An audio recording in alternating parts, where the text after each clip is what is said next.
do të shkojmë në Korçë nëse kolegu Tonin Froku është gati, po është gati atje. Tonin, në Shkodër e kuptuam si është situata, ndërsa ora shënon 16:20 minuta në Korçë.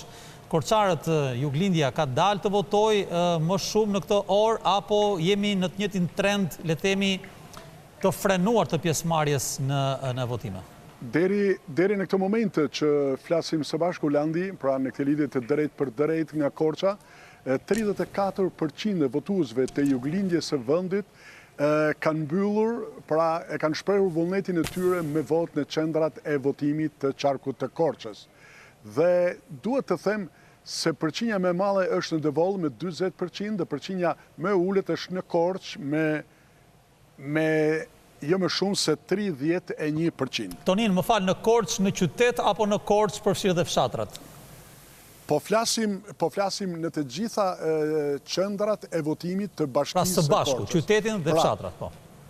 Po janë të gjitha, sipas raportimeve që janë bërë në qytet, që kemi pra 2 KZAZ, ndërkohë që 5 të tjera janë në bashkitë të tjera të qarkut të Korçës. Qarku i Korçës ka numrin më të madh të qendrave të votimit, por çuditërisht nuk ka më shumë se 30% deri në këtë momente, Devolli siç thash me 40%, Kolonja me 38%, Maliqi me 38%, Pogadeci me 33% dhe Pusteci, bashkia më e vogël në Juglindjen të vendit me 35%.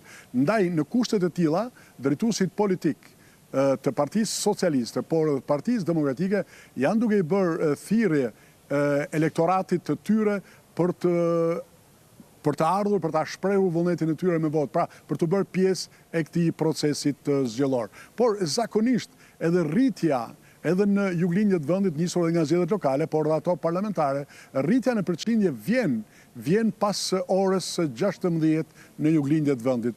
Pra nuk përshtohet mundësia që në fund, pra në mbyllje të këtij procesit, të shkojë diku tek 44-47% në Juglindje të vendit. Mirë, Tonin, faleminderit për këtë raportim preciz nga Korça. Nëse ka zhvillime nga qarku i Korçës, kërko lidhjen me ne.